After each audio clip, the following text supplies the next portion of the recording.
ይስጥልን አድማጮች፣ አጫጭር ዜናዎችን ይዤ ቀርቤያለሁ። በዚህ ቻናል አዳዲስና ትኩስ ዜናዎች እንዲሁም እውነተኛ መረጃዎች ይቀርቡበታል። መረጃዎች ሲጫኑ ቀድሞ እንዲደርሷችሁ ሰብስክራይብ እና ላይክ ያድርጉ። ወደ መረጃዎች አልፋለሁ። አሜሪካና ኢራን ጦርነቱን ለማቆም ተስማሙ። በዚህ ስምምነት የደረሱባቸውን የመግባቢያ ነጥቦችም ይፋ አድርገዋል። አሜሪካና ኢራን ከ3 ወር በላይ የዘለቀውን ጦርነት ለማስቆም የሚያስችል ስምምነት ላይ መድረሳቸውን አስታወቁ። ይህን ተከትሎ በመካከለኛው ምስራቅ ብሎም በመላው ዓለም ከባድ ቀውስን አስከትሎ የቆየውን ጦርነት ለማስቆም ለወራት ሲደረግ የነበረውን ድርድር አርብ ዕለት በስዊዘርላንድ ውስጥ በሚካሄድ የፊርማ ስነ ስርዓት ይቋጫል ተብሏል። አሜሪካና ኢራን ጦርነቱ እንዲቆም በደረሱበት የመግባቢያ ስምምነት ላይ ሊባኖስን ጨምሮ በሁሉም ግንባሮች ጦርነቱ እንዲቆም እና የሆርሙዝ ወሽመጥ እንዲከፈት ተዘግቧል። በተጨማሪም የአሜሪካ ምክትል ፕሬዝዳንት ጄዲ ቫንስ ለፎክስ ኒውስ እንደገለጹት ስምምነቱ በመሰረታዊነት መካከለኛው ምስራቅን ለሚቀጥሉት 50 ዓመታት የሚለውጥ ነው ሲሉም ተናግረዋል። ይህ የዓለማችን ቀጠና በኔ ዕድሜ ዘመን ሙሉ ከዚያም ረዘም ባለ ጊዜ ያለመረጋጋት ምንጭ ነበር ሲሉም ለመገናኛ ብዙሃን ገልጸዋል። ቫንስ የአሜሪካ ፕሬዝዳንት ዶናልድ ትራምፕ የኢራንን ስጋትነት ማስወገድ ችለዋል ሲሉም አሞካሽቷቸዋል። አክሎም አሁን የመካከለኛው ምስራቅ ብልጽግናና ስኬት አዲስ ዘመን መገንባት ይችላል ብለዋል። እውነቱን ለመናገር ከቀጠናው ለአሜሪካ ሕዝብ በርካታ ሀብት ማመንጨት እንችላለንም ሲሉ አክለዋል። የአሜሪካው ፕሬዝዳንት ዶናልድ ትራምፕም ከኢራን ጋር ከ3 ወር በላይ የቆየውን ጦርነት ለማስቆም የሚያስችል ስምምነት ላይ መድረሳቸውንም ተናግረዋል። ፕሬዝዳንቱ ከእስላማዊ ሪፐብሊክ ጋር እያደረገን የነበረው ስምምነት አሁን ተሟልቷል ሲሉ በትሩዝ ሶሻል ድረገጻቸው ላይ አሳውቀዋል። ትራምፕ ስምምነቱን ተከትሎ የአሜሪካ ባህር ኃይል ዘግቶት የነበረውን የኢራን ወደብ እንዲከፍት ያዘዘ ሲሆን መርከቦችም ያለምንም ክፍያ በወሽመጥ መጓዝ እንዲጀምሩ ተናግረዋል። የዓለም መርከቦች አሁን ሞተራችሁን አንቀሳቅሱ፣ ነዳጅ መፍሰሱን ይቀጥላል ብለዋል። ሁለቱን ሀገር ስተዳደር የነበረችው ፓኪስታን በጠቅላይ ሚኒስትሯ ሼህባዝ ሸሪፍ በኩል ባወጣችው መግለጫ በተከታታይ ከተደረገ ንግግር በኋላ ዩናይትድ ስቴትስ ኦፍ አሜሪካ እና የኢራን እስላማዊ ሪፐብሊክ መካከል ስምምነት ላይ መደረሱን ስናሳውቅ በደስታ ነው ብለዋል። ጠቅላይ ሚኒስትሩ በመግለጫቸው ሁለቱም ወገኖች በአሁኑ ወቅት በሁሉም ግንባር ሊባኖስን ጨምሮ ቋሚ የሆኑ ወታደራዊ ዘመቻዎችን እንዲያቋርጡ መስማማታቸውን ገልጸዋል። የፊርማ ስነ ስርዓቱ የፊታችን አርብ ሰኔ 12 በስዊዘርላንድ ይካሄዳል። ጠቅላይ ሚኒስትሩ ሸሪፍ በሁለቱ ሀገራት ጦርነትን ለማስቆም ዲፕሎማሲያዊ መንገድን ለመፈለግ ላሳዩት ቁርጠኝነት እናመሰግናለንም ብለዋል። ለድርድሩ አስተዋጽኦ ያደረጉ ያሏቸውን ካታርና ሳውዲ አረቢያን እንዲሁም ቱርክን ጨምረው አመስግነዋል። ከስምምነት ላይ በመድረሱ በዚህ ሳምንት ተከታታይ የሆኑ ስብሰባዎችን እናዘጋጃለንም ብለዋል። ይህ የቅድመ ትግበራ ውይይት ዝርዝር ነገሮችን ለመነጋገር እና በይፋዊ የፊርማ ስነ ስርዓቱ መሰረት የሚጥል ይሆናል ተብሏል።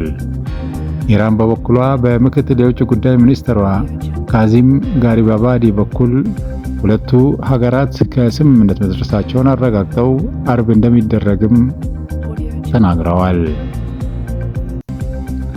ከአሁኑ ጀምሮ በሁሉም ግንባሮች የሚደረጉ ወታደራዊ ዘመቻዎች ሊባኖስን ጨምሮ እንደሚቆሙም ለሀገር ውስጥ መገናኛ ብዙሃን ተናግረዋል።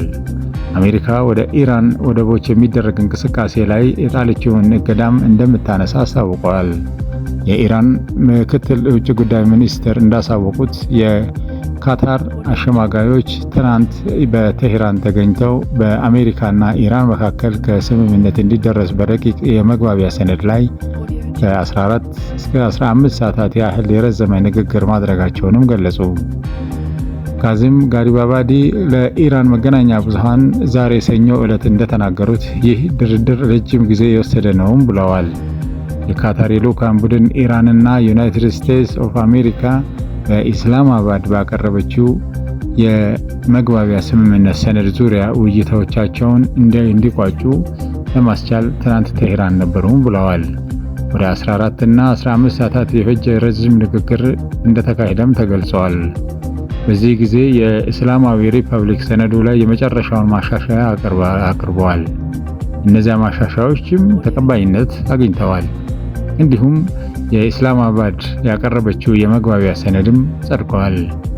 ምክትል ሚኒስትሩ የኢራን ዋና ፍላጎት የተጣለባት ማዕቀቦች እንዲነሱ ቢሆንም በርካታ የምታነሷቸው ጉዳዮች ስላሏት የስምምነቱ የመጨረሻው ክፍል ላይ በ60 ቀናት ውስጥ ውይይት ይካሄዳልም ብለዋል።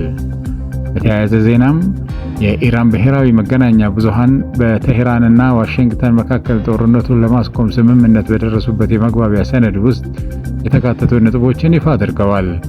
የመገናኛ ብዙሃን ባቀረቧቸው ዝርዝር ውስጥ የተካተቱት ነጥቦች በሁለቱም ወገን ማረጋገጫ አልተሰጣቸውም። መሂር የዜና ወኪል ከዘረዘራቸው ነጥቦች መካከል አንደኛው በሁሉም ግንባሮች ሊባኖስን ጨምሮ በቋሚነት ተኩሱ ይቆማል፣ አሜሪካ በኢራን ውስጣዊ ጉዳይ ጣልቃ አትገባም፣ በ30 ቀናት ውስጥ የአሜሪካ የባህር እገዳ ይነሳል፣ አሜሪካ ጦር ከኢራን ለቆ ይወጣል፣ የሆርሙዝ ወሽመጥ በኢራናውያን ቁጥጥር በ30 ቀናት ውስጥ ዳግም ይከፈታል፣ አሜሪካና አጋሮቿ $300 ቢሊዮን የሚያወጣ የመልሶ ግንባታ እቅድ ያቀርባሉ፣ በኢራን የነዳጅ ዘይትና ኤነርጂ ምርቶች ላይ የተጣለውን ማዕቀብ ማንሳት፣ ኢራን የኒውክሌር ጦር መሳሪያ ላለማምረት ዳግም ታረጋግጣለች፣ አሜሪካ ከቀጠናው ያላትን ጦር አትጨምርምም፣ አዲስ ማዕቀብም አትጥልም የሚሉ ናቸው። መሄር አክለውም የስምምነቱ መጨረሻ የኢራን እንዳይንቀሳቀሱ የታገዱ ግማሽ ሀብቷ እስኪለቀቅ የኢራን ነዳጅ ዘይት ላይ የተጣለው ማዕቀብ እና የባህር ላይ እገዳው እስኪነሳ ድረስ የመጨረሻው ድርድር አይጀመርም ሲል ዘግቧል። እንዲሁም የመጨረሻው ስምምነት በተባበሩት መንግስታት የጸጥታው ምክር ቤት ውሳኔ እንደሚጸድቅም ተዘግቧል። የተባበሩት መንግስታት ድርጅት ዋና ጸሐፊ አንቶኒዮ ጉቴሬዝ ቃል አቀባይ ዩናይትድ ስቴትስ እና ኢራን የሰላም ስምምነት ላይ መድረሳቸውን ይፋ ማድረጋቸውን ደስተኛ መሆኑን ተናግረዋል። ቃል አቀባዩ አክሎም ይህ ግጭቱን በሰላማዊ መንገድ ለመፍታት ወሳኝ እርምጃ መሆኑን ገልጸዋል። ይህንን ተከትሎ የተለያዩ የዓለም መሪዎች የደስታና የመልካም ምኞት መግለጫቸውንም እያሳወቁ ነው። ከነዚህ መካከል የጃፓን ጠቅላይ ሚኒስትር ሳናኢ ታካኢቺ በበኩላቸው የሰላም ስምምነቱን ካደነቁ የዓለም መሪዎች መካከል ናቸው። ጠቅላይ ሚኒስትሯ ጃፓን በሆርሙዝ ወሽመጥ ነፃና ደህንነቱ የተጠበቀ እንቅስቃሴ በተግባር እንደሚረጋገጥ በብርቱ ተስፋ ታደርጋለች ካሉ በኋላ በኢራን የኒውክሌር እና ሌሎች ጉዳዮች ላይ የመጨረሻው ስምምነት በቅርቡ ይደረሳል ብለው እንደሚጠብቁ ተናግረዋል። የአውስትራሊያ ጠቅላይ ሚኒስትር አንቶኒ አልባኔዝ ስምምነቱ ቋሚና ዘላቂ ሰላም ያመራል ብለው ተስፋ እንደሚያደርጉም ተናግረዋል። ሙሉ በሙሉ ተግባራዊ ለማድረግ ጊዜ ቢወስድም ይህንን ወሳኝ የንግድ መተላለፊያ መልሶ ለመክፈት በኤነርጂ ዋጋና ምጣኔ ሀብት ላይ የሚያደርሰውን ጫና ያቃልላልም ብለዋል። በተጨማሪም የኒውዚላንድ የውጭ ጉዳይ ሚኒስትር ዊንስተን ፒተርስ ወሳኝና ገንቢ ስምምነት እንዲሁም ውጥረትን ለመቀነስ እንዲሁም መረጋጋትን ለዓለም ምጣኔ ሀብት ደህንነት ወሳኝ በሆነው ቀጠና ሰላም ለማምጣት ቁልፍ እርምጃ መሆኑንም ተናግረዋል። ዩናይትድ ኪንግደም፣ ፈረንሳይ፣ ጀርመንና ጣሊያን ከስምምነቱ በኋላ በጋራ ባወጡት መግለጫ አሜሪካና ኢራን እንዲሁም በድርድሩ ውስጥ የተሳተፉትን በሙሉ እንኳን ደስ አላችሁ ብለዋል። ይህ ቀጠናዊ መረጋጋት ለማምጣት የዓለም ምጣኔ ሀብትን ለማረጋጋት ጥሩ ዕድል ነው ብለዋል። ስምምነቱ በፍጥነትና በተሟላ መልኩ ተግባራዊ እንዲሆን ጥሪ ያቀረቡት ሀገራቱ የሆርሙዝ ወሽመጥ ያለምንም ቅድመ ሁኔታና ያለ ገደብ እንዲከፈትም ጠይቀዋል። አሜሪካና ኢራንን የምታሸማግለው ፓኪስታን ሁለቱ ሀገራት በመግባቢያ ስምምነቱ ላይ መስማማታቸውን ይፋ ካደረገች በኋላ የነዳጅ ዋጋም ቅናሽ አሳይተዋል። ዶናልድ ትራምፕ ከስምምነቱ በኋላ የነዳጅ ዘይት መተላለፊያ የሆነው ሆርሙዝ ወሽመጥ ዳግም ይከፈታልም ብለዋል። ዛሬ ሰኞ ዕለት ድፍድፍ ነዳጅ ዘይት 4.3 በመቶ ቀንሶ በበርሜል $83.55 ሲሸጥ ውሏል። የፓኪስታን ጠቅላይ ሚኒስትር ሼህባዝ ሸሪፍ በሁለቱ ሀገራት መካከል በተደረሰው ስምምነት አርብ ሰኔ 12 2018 ዓ.ም በስዊዘርላንድ ይፈረማልም ብለዋል። የኢራን ምክትል ውጭ ጉዳይ ሚኒስትር ካዚም ጋሪባባዲ ለሀገሪቱ የቴሌቪዥን በስልክ በሰጡት ቃለ ምልልስ ከአሜሪካ ጋር ድርድር ሲደረግበት የቆየው ሰነድ ላይ መስማማታቸውንም አረጋግጠዋል። የአሜሪካው ፕሬዝዳንት በትሩዝ ሶሻል ሚዲያቸው ላይ ነዳጁ መፍሰስ ሲጀምር ሲል ጽፈዋል። የነዳጅ ግብይት ተንታኝ የሆኑት ዋንዲና ሃሪ ግን የስምምነቱ ዝርዝር ነጥቦች ይፋ ባለመሆናቸው በገበያው ላይ አለመረጋጋትና እርግጠኝነት ማጣትን ሊያስከትል ይችላል ሲሉ ተናግረዋል። አክሎም በዚህ ሳምንት በነዳጅ ገበያው ላይ መዋዠቅንና እርግጠኛ አለመሆንን ልናይ እንችላለንም ሲሉ አክለዋል። የሆርሙዝ ወሽመጥ ሙሉ በሙሉ የተዘጋው በአሜሪካና በእስራኤል ቴህራን ላይ የካቲት 21 2018 ዓ.ም ጥቃት መፈጸማቸውን ተከትሎ ነው። ከጥቃቱ በኋላ ቴህራን የዓለም 20% ነዳጅና የተፈጥሮ ጋዝ መተላለፊያ የሆነው ሆርሙዝ በኩል የሚያልፉ መርከቦችን ጥቃት እንደምትፈጽም ዝታለች። ከዚያ ጊዜ ጀምሮ የዓለም አቀፉ የነዳጅ ዋጋ ከፍተኛ ጭማሪ አሳይቶ ቆይቷል።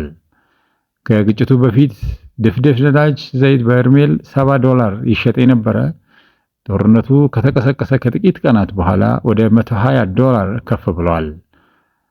እሁድ ምሽት ፓኪስታን ይፋ ባደረገችው የአሜሪካና የኢራን ስምምነት ማዕቀፍ ላይ የእስራኤል ይፋዊ አስተያየት እስካሁን አልሰጠችም። ዛሬ ሰኞ ጠዋት ቀኝ አክራሪው የእስራኤል ብሔራዊ ደህንነት ሚኒስትር ኢትማር ቤንጋቪር ገና አስተያየት ሰጥተዋል። በአሜሪካና በኢራን መካከል የተደረሰው ስምምነት በመተቸት ደህንነታችን በማያስጠብቀው በዚህ ስምምነት እኛ አጋር አይደለንም ብለዋል። እኛም በየትኛውም መንገድ እኛን አይገዛምም ብለዋል። እስራኤል በሂዝቦላህን ከመበታተን ያነሰ ነገር መቀበል የለባትም ያሉት ሚኒስትሩ በሊባኖሱ ታጣቂ ቡድን ላይ የሚደርሰው እርምጃ እንዲቀጥልም ጠይቀዋል። እያንዳንዱ የእስራኤል ወደ ሊባኖስ የሚጓዘው ድሮን ሰው አልባ በራሪ ወይም ሚሳኤል ጥቃት ይፈጸማልም ሲሉ አክለዋል። ቤንጋቪር የራሳቸውን መንግስት በተደጋጋሚ የሚተቹ ሰው ሲሆኑ በዩናይትድ ኪንግደም እና በሌሎች ሀገራት በፍልስጤም ማህበረሰብ ላይ ተደጋጋሚ የግጭት ቅስቀሳ በማድረግ ማዕቀብ የተጣለባቸውም ሰው ናቸው። በተያያዘም የደቡብ ሊባኖስ ባለስልጣናት በሶስት ወሩ የእስራኤልና የሂዝቦላ ውጊያ የተፈናቀሉ ሰዎች ዛሬ ሰኞ ዕለት በአሜሪካና ኢራን መካከል በተደረሰው የሰላም ስምምነት ተከትለው ለመመለስ እንዳይጣደፉ አስጠነቀቁ። ባለስልጣናቱ ማስጠንቀቂያውን የሰጡት እስራኤል ጦሯን ከደቡባዊ ሊባኖስ እንደማታስወጣ በመናገሯ ነው። አሜሪካና ኢራን መካከል ጦርነት ከተቀሰቀሰ በኋላ ሂዝቦላ ወደ እስራኤል ሮኬቶችን በማስወንጨፉ የደቡባዊ ሊባኖስ ከፍተኛ የአየር ድብደባ ሲካሄድ ሰንብቷል። እስራኤል በሊባኖስ ላይ የፈጸመችው ጥቃት 3700 በላይ ሰዎች ሲገደሉ 1.2 ሚሊዮን ያህል ሰዎች ደግሞ ከቤት ንብረታቸው ተፈናቅለዋል። አሜሪካና ኢራንን የምታሸማግለው ፓኪስታን ጠቅላይ ሚኒስትር ሼህባዝ ሸሪፍ ሀገሪቱ ከስምምነቱ በኋላ ይፋ ባደረጉት ወቅት ሊባኖስን ጨምሮ ከሁሉም ግንባሮች የሚደረጉ ወታደራዊ ዘመቻዎች በቋሚነትና አሁኑኑ እንዲቆሙ መግባባታቸውን ተናግረዋል። የእስራኤል ጦር በተቆጣጠራቸው የደቡባዊ ሊባኖስ አካባቢ የሚገኙ አስተዳዳሪዎች ነዋሪዎች እንዳይመለሱ ማስጠንቀቃቸው የሀገሪቱ ብሔራዊ ዜና ወኪልም ዘግበዋል። የእስራኤል መከላከያ ሚኒስቴር እስራኤል ባትስ አገራቸው ጦሯን የደህንነት ቀጠና ብላ ከከለለቻቸው ደቡባዊ ሊባኖስ፣ ጋዛና ሶሪያ እንደማታስወጣ ገልጸው ኢራን በሊባኖስ ባለው ሁኔታ የተነሳ ጥቃት የምትፈጽም ከሆነ ምላሽ እንደምትሰጥም ተናግረዋል። ካትስ በደቡባዊ ሊባኖስ ያለው የደህንነት ቀጠና ከአካባቢው ነዋሪዎችና ሁሉም የሽብር መሰረተ ልማቶች በመንደሩ የሚገኙ ከሂዝቦላ ጋር ግንኙነት ያላቸውን ቤቶች ነፃ እንደሚያደርጉም ተናግረዋል።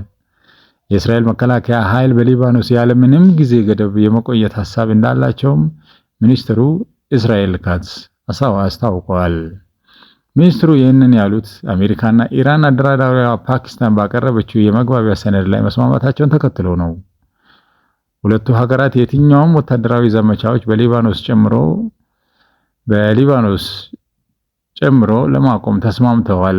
የእስራኤል መከላከያ ሚኒስቴር በሂብሩ በጻፉት መግለጫ ጦራቸው ከሊባኖስ ይውጣ የሚለውን ግልጽ በሆነ እና የሚጠበቁ ጫናዎች የተነሳ ይቃወማል ብለዋል።